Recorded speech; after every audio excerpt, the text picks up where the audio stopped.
Bonjour tout le monde, écoutez, j'espère que vous allez bien. Je vous retrouve aujourd'hui dans cette nouvelle vidéo de cette nouvelle chaîne afin qu'on parle tomates.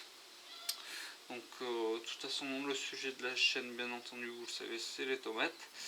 Aujourd'hui, nous allons parler grainage et je vais vous montrer comment je fais mes graines tout en vous expliquant comment je choisis les tomates qui vont être bonnes pour le grainage. Pour commencer, mes tomates, j'ai choisi sur des plants qui ont les mêmes caractéristiques que j'ai sur mes fiches, que je fais moi-même. Qui me permet de vérifier que la tomate correspond bien à la variété afin de faire le grainage.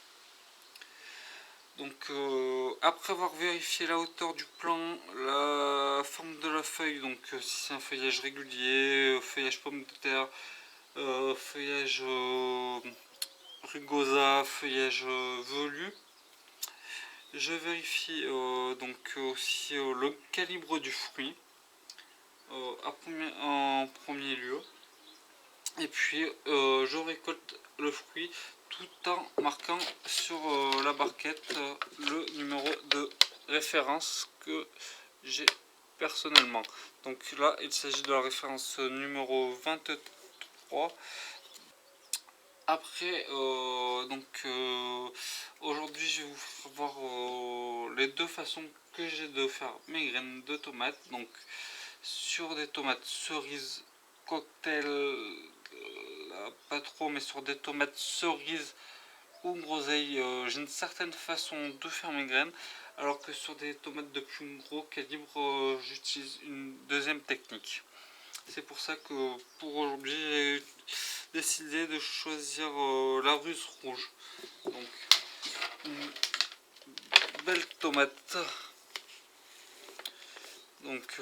qui en moyenne fait plus de 300 grammes. Si je dis bien une moyenne.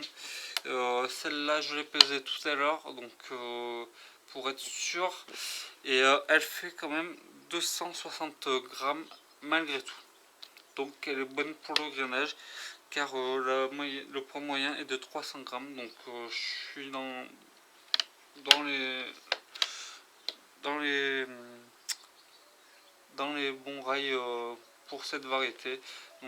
C'est une tomate rouge côtelée gros qui pèse en moyenne plus de 300 grammes, et je le répète bien, c'est une moyenne, qui est originaire de Russie, que l'on utilise en salade, qui mesure plus ou moins 1,60 m, donc à croissance indéterminée. C'est une tomate assez tardive au feuillage régulier, avec une bonne productivité et une très bonne résistance aux maladies aux ravageurs, et qui accepte tous les climats. C'est une tomate où vous aurez de toute façon l'aperçu vidéo plus tard de cette variété sur la chaîne. Et la deuxième tomate que nous allons voir aujourd'hui, tout simplement, c'est la Gardener's Delight. Donc une tomate cerise rouge. Tout simplement, je n'ai pas encore mis en ligne la vidéo. C'est une tomate, pour résumer, qui pèse entre 15 et 25 grammes. Et qui là fait une petite dizaine de grammes. Donc après pesage, mais qui est dans les bons calibres, il n'y a aucun souci là-dessus.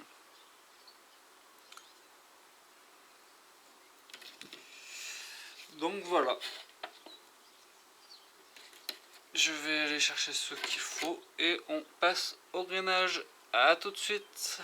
Donc voilà, je vous retrouve afin que je vous montre comment je procède pour le grainage de mes variétés de tomates. Donc tout simplement avec un couteau simple, pointu, qui coupe bien, je prends un récipient où ma référence est marquée dessus. Donc pour la Gardener's Delight, c'est bien la référence 15 que j'ai à la maison. Je prends ma tomate, j'enlève le pédoncule Et tout simplement, avec mon couteau, je viens piquer l'arrière de la tomate et je presse et les graines tombent toutes tout simplement dans mon bocal, dans mon récipient.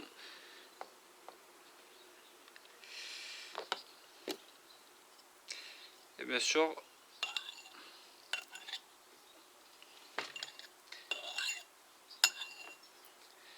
on vérifie que le plus gros soit tombé. Ça a l'air d'être bon. Donc voilà. Donc je garde le reste de la tomate pour faire ma petite salade ou faire mes sauces tomates ou autre. Je prends mon bocal, mon récipient, je le mets de côté et je vais passer à la tomate de plus gros calibre. Donc j'enlève le pédoncule comme pour l'autre. On voit que c'est liégeux hein, à ce niveau là, mais pour la tomate russe je la coupe sur le côté de droite à gauche.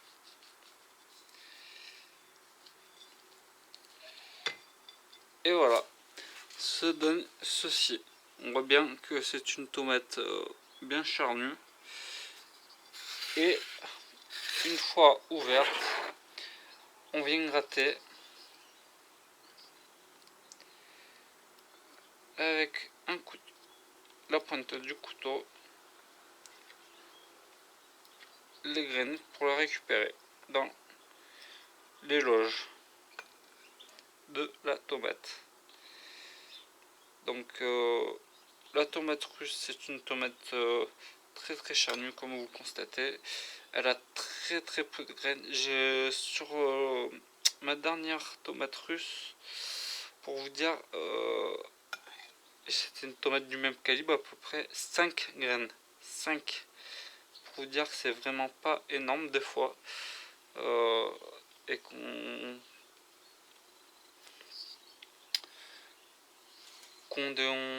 quand c'est comme ça, on gaspille pas de graines. Tout simplement parce que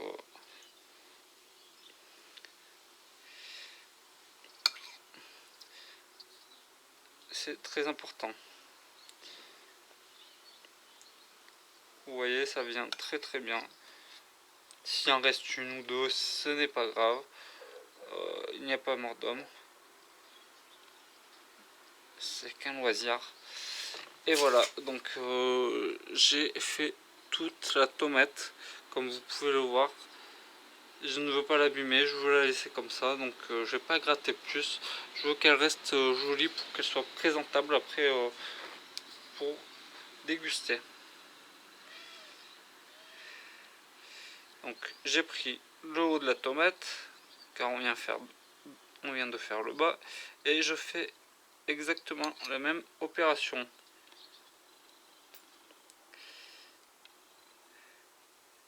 Simple et efficace.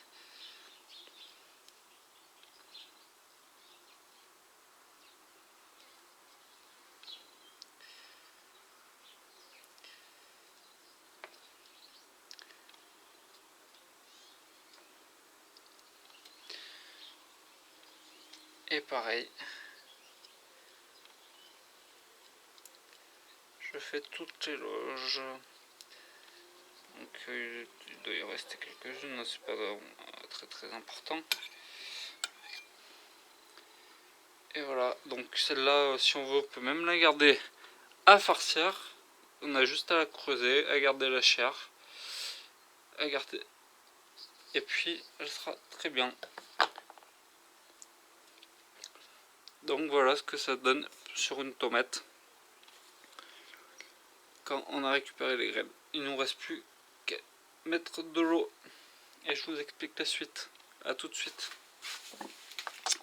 Voilà, donc je suis parti vous chercher donc un autre récipient où j'ai fait mes graines. Donc il y a 2 jours. Et je vais vous faire voir, je vais vous expliquer. Donc j'ai mis de l'eau dans les autres, je les ai mis à fermenter pendant 48 voire 72 heures à température ambiante. Cette opération est très importante car ça permet d'enlever le gel, la gélatine qu'il y a autour de la graine afin d'avoir des graines très propres. Donc voilà, vous voyez au bout de 48 heures une petite pellicule s'est formée en surface de l'eau, un peu de moisissure s'est formée, ça veut dire que nous sommes bons à passer au rinçage et au séchage. Allez, on le retrouve tout de suite, on va mettre ça à sécher. Voilà, donc on se retrouve tout de suite à l'intérieur au niveau d'un évier, d'un lavabo pour rincer nos graines donc, de la référence 26 qui est de mémoire des poires jaunes. Donc pour les rincer, donc tout simplement on prend qu'un chinois, on verse nos graines dedans, on vient gratter les bords pour pas en oublier dans notre pot et on les rince tout simplement en appuyant un petit peu dessus.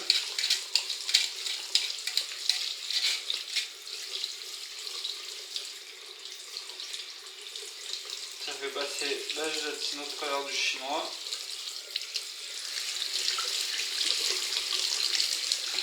Après, on les regroupe. On prend notre cuillère, on prend nos graines. Ensuite, il reste un peu de chair, mais c'est pas très grave.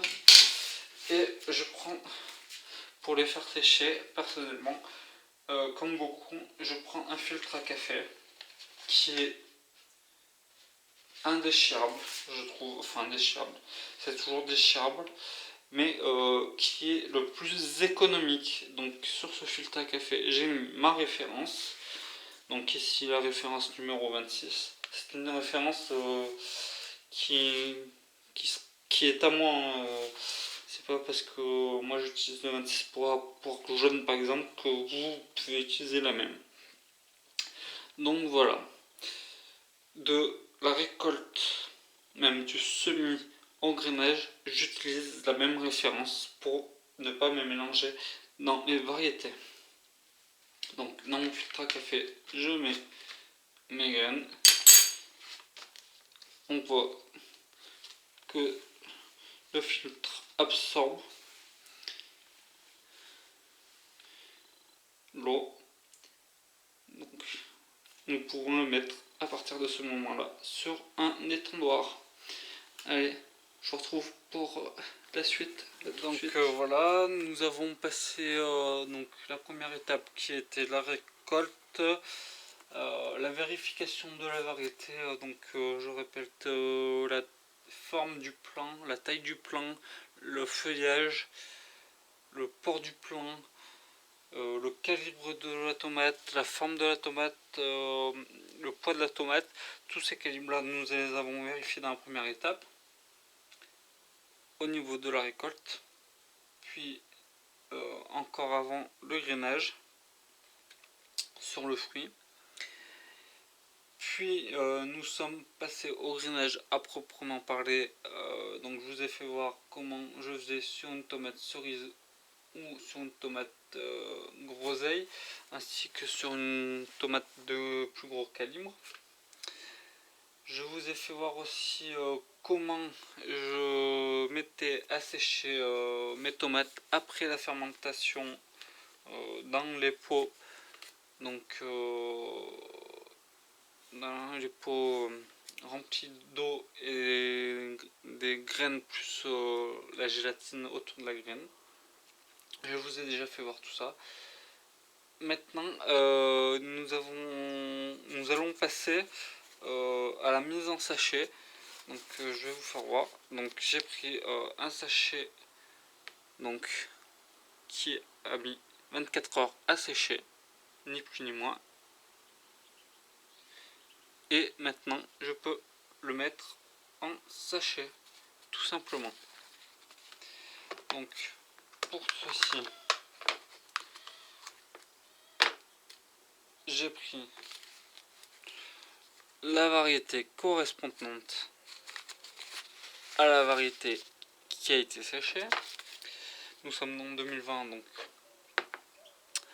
j'ai tout simplement fait un sachet 2020 daté avec le nom de la variété, et vous pouvez le voir, c'est moi qui fais les étiquettes. Donc tout simplement, j'ouvre mon filtre à café. On voit que les graines se sont collées les unes aux autres, donc je les mets sur le couvercle ou dans une assiette, peu importe. Je peux aussi les gratter avec le couteau pour les dernières qui sont collées au filtre à café.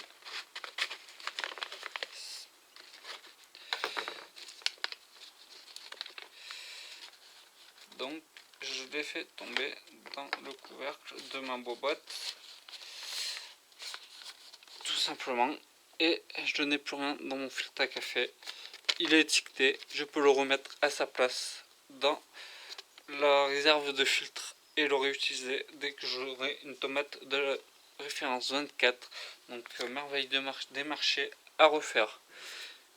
Ils sont réutilisables, c'est l'avantage par rapport au sapolin qu'on gaspille. Les filtres à café, je les réutilise, et ça fait, celui-là il a au moins 3 ans, donc vous voyez qu'il n'est pas abîmé, c'est pas un souci. Donc voilà, les tomates, vous voyez, elles sont plus ou moins collées les unes aux autres, donc on les décolle juste en les pinçant entre les doigts comme ça, tout simplement, ni plus ni moins.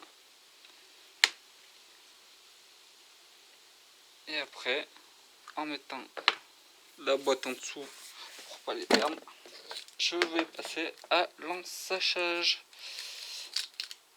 Donc j'ouvre mon sachet zippé au-dessus.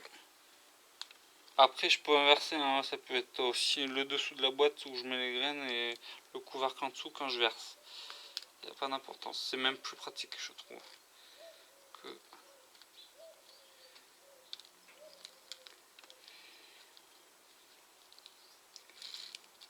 Parce que vous voyez là, avec le couvercle ça accroche et j'en mets un petit peu à côté.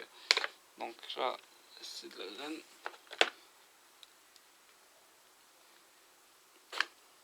C'est pas méchant après. On n'est pas une graine près comme je vous l'ai dit. Mais voilà comment je procède. Et voilà, dans mon sachet zip, je le mets sous vide.